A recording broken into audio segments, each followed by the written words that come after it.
Shalom Bapak Ibu Saudara yang kasih dalam Tuhan Yesus Kristus. Selamat datang di Sabda Bagi Anda bersama saya Pastor Marcel Kanon.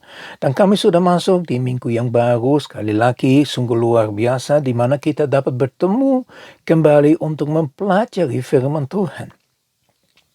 Penting sekali untuk kita pada hari-hari ini untuk benar-benar mempelajari firman Tuhan terus-menerus. Dan bukan hanya mempelajari, tetapi supaya firman itu benar-benar tertanam di dalam hati kita. Dan itu mengubah hidup kita. Dan kita menjadi pelaku daripada segala firman Tuhan yang Tuhan sudah tunjukkan. Dalam minggu kemarin kita mulai bicara tentang Amsal 6 ayat 16 sampai dengan ayat yang ke-19. Dan saya akan baca itu sekali lagi karena itu sesuatu yang sangat penting. 6 perkara ini yang dibenci Tuhan, bahkan 7 perkara yang menjadi kekejian bagi hatinya. Mata sombong, lidah dusta, tangan yang menumpahkan darah orang yang tidak bersalah, hati yang membuat rencana-rencana yang jahat, kaki yang segera lari menuju kejahatan, seorang saksi dusta yang menyembur-nyeburkan kebohongan, dan yang menimbulkan pertengkaran saudara. Dan minggu lalu kita sudah bicara dari 3 hal yang disebut, ya.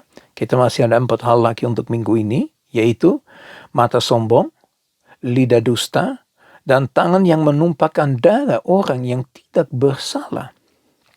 Dan hari ini kita akan berfokus kepada hati yang membuat rencana-rencana yang jahat. Anda masih ingat pembicaraan kami pada hari Sabtu, di mana kami bicara tentang Kain dan Habel, tentang Daud, dan orang Yahudi di zamannya Tuhan Yesus. Nah, ini semuanya bagiannya dari dosa ini juga.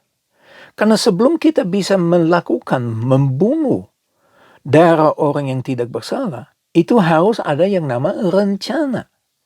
Rencana yang jahat. Dan rencana yang jahat itu dimulai di dalam hati. Ya, kita harus sadar bahwa ini sesuatu yang sangat amat penting. Jadi ternyata segala sesuatu yang kita lakukan yang tidak berkenan di hadapan Tuhan, rencananya itu akan mulai di dalam hati kita. Makanya kita harus berwaspada atas segala sesuatu yang masuk dalam hati kami. Ya, dalam Yeremia 17 ayat yang ke-9 dikatakan begini, betapa liciknya hati, lebih licik daripada segala sesuatu. Hatinya sudah membatu, siapakah yang dapat mengetahui? Dan saya harus sampaikan, Tuhan tahu hatimu lebih baik, lebih daripada Anda mengenal hatimu sendiri. Tuhan mengenal pribadi kita jauh lebih dalam dari kita maunya. Ya. Mari kita lihat, kenapa seringkali kita ingin melakukan sesuatu yang jahat. Ya, alasannya sebetulnya kenapa? Yang pertama, iri hati.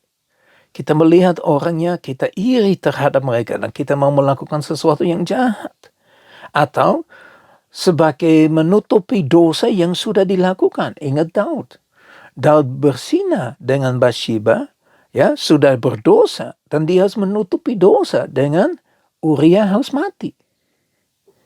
Atau kenapa kita lakukan kejahatan? Disakiti, balas dendam. Ya, ada lagi, mengingin hal-hal yang bukan milik Anda, membuat Anda melakukan hal yang jahat, merencanakan sesuatu yang jahat. Masih ada yang lain, tapi ini yang kita fokus hari ini. Kita akan lihat kepada cerita tentang Nabot. Anda dapat membaca di dalam 1 Raja-Raja pasal yang ke-21. Ceritanya begini, di mana ada King Rahab. Ya, King Rahab udah kaya. Ya, dia ingin memiliki tanah untuk menjadi kebun sayur. Nah, di sebelah istana ada tanah. Tetapi itu yang punya adalah namanya Nabot. Dan itu adalah kebun anggur. Jadi Raja Ahab itu pergi ke Nabot dan berkata, Nabot, aku mau ambil tanah kamu, aku mau kasih tanah yang lain. Tapi Nabot tidak mau. Karena ini ada sesuatu yang dia dapat sebagai milik pusaka nenek moyang. Ya. Dan itu membuat raja begitu menyesal, ya, atau kesel banget si raja. Jadi dia pulang, ya, mungkin dia menunjukkan kejengkelan itu, ya, dan akhirnya dia beritahukan kepada istrinya yang bernama Jezebel. Dan Jezebel berkata, udahlah, tenang aja, kamu makan, kamu menikmati hati. Tapi Jezebel merencanakan sesuatu yang sangat amat jahat, yang membuat Nabot dibunuh sampai mati, dilemparin batu. Kenapa? Ya, karena dia tidak mau menyerahkan tanahnya itu. Dan kita dapat menemukan di dalam satu Raja-Raja pasal yang ke-21 ayat yang ke-20, di mana ada yang nama Elia datang kepada Ahab, dan Ahab berkata kepada Elia seperti begini, sekarang engkau mendapat aku, hai musuhku, perhatikan dengan baik-baik. Elia menjadi musuh di mata Ahab. Kenapa? Karena Elia membawa kebenaran. Bapak Ibu Saudara yang kekasih dalam Tuhan Yesus, kebenaran yang harusnya membebaskan orang, tapi kalau orang sudah terikat dengan dosa, susah sekali melihat itu, dan dia menganggap bahwa orang yang bawa damai, orang yang bawa kebenaran, itu menjadi musuh. Aneh tapi nyata. Jawabnya Elia begini, memang sekarang aku mendapat engkau, karena engkau sudah memperbudak diri dengan melakukan apa yang jahat di mata Tuhan. Jadi begini, kalau kita lakukan sesuatu yang jahat di mata Tuhan, itu membuat kita menjadi budak. Budak terhadap dosa, budak terhadap iblis dan kuasanya dan sebagainya. Dan di dalam ayat yang ke-25 dikatakan begini, sesungguhnya tidak pernah ada orang seperti Ahab yang memperbudak diri dengan melakukan apa yang jahat di mata Tuhan, karena ia telah dibujuk oleh Isabel, istrinya. Dia dikuasai oleh Isabel, dan itu ternyata salah satu roh, yaitu roh antikris, ya, di mana ada orang yang menguasai orang lain. Penguasaan itu, ya, itu yang membuat orang dibujuk oleh orang ini. Dalam hal ini Ahab menjadi apa? Menjadi budak. Kenapa? Karena Isabel istrinya. Karena Isabel menguasai dia. Mari kita membuka mata kita. Seberapa jauh kita dikuasai bukan oleh Tuhan. Kita bukan menyerahkan nyawa kepada Tuhan, tetapi kita kita menjadi budak kepada hal-hal yang lain. Ingat, Tuhan benci dosa. Ya, makanya baik Ahab dan Jezebel diberitahukan apa yang akan terjadi. Begitu Ahab dengar, dia minta ampun, ya, dan dia tetap memiliki kehidupan luar biasa. Ya, jadi Tuhan bilang, aku tidak akan melakukan ini di zaman kau, tapi di zaman anakmu. Tapi Jezebel, apa yang dikatakan di dalam ayat yang ke-23, kita menemukan apa yang Tuhan sediakan bagi Jezebel. Juga mengenai Isabel, Tuhan telah berfirman, anjing akan memakan Isabel di tembok luar Yisrael. Dan itu terjadi di dalam 2 Raja-Raja 9 ayat 35 sampai 36. Kita lihat bagaimana Isabel itu mati dan dia dimakan oleh anjing.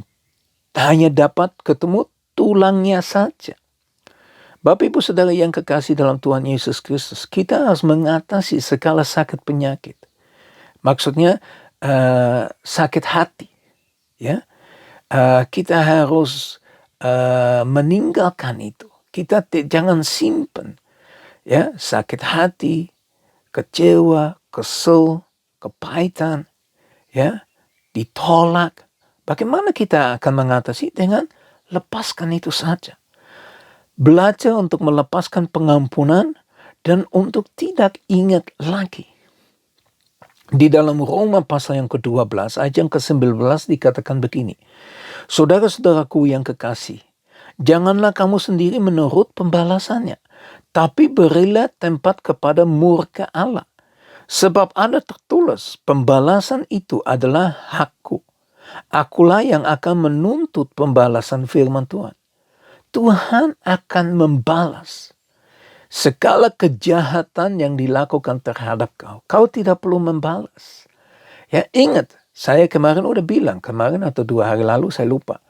Ya, bahwa kita harus sadar tangisan dari Habel sampai ke Tuhan. Tangisan dari darah Habel, tangisan dari anak-anak yang dibunuh. Ya, orang yang tidak salah begitu dibunuh, dari itu akan naik sampai ke Tuhan. Itu yang kita sadar. Makanya Bapak Ibu Saudara yang kasih dalam Tuhan Yesus Kristus, lebih baik kita melepaskan pengampunan. Ya, sudahlah.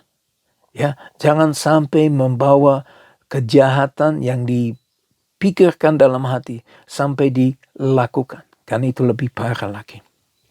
Mari kita fokus kepada Filipi 4 ayat yang ke-8.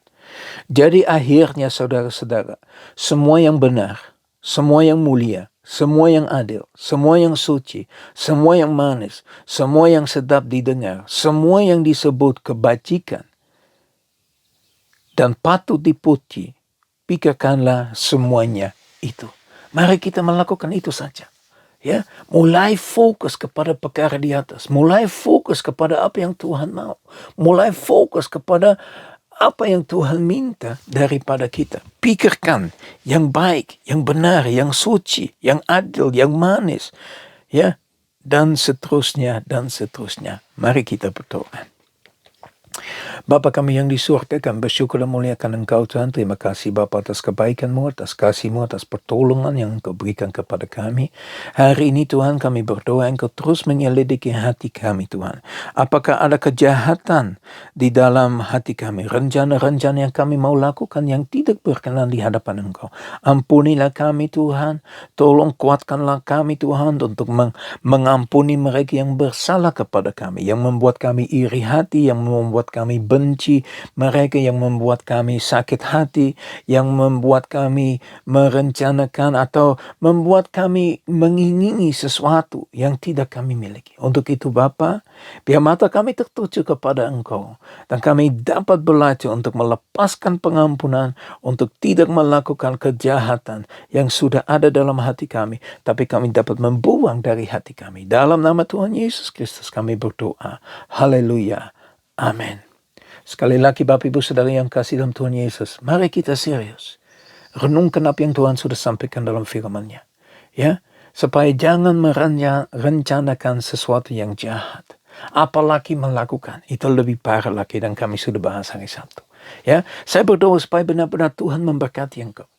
Kiranya berkat daripada Allah Bapa kami yang di surga, kasih yang sempurna di dalam Yesus Kristus, persekutuan yang manis dengan Roh Kudus menyertai kita semua.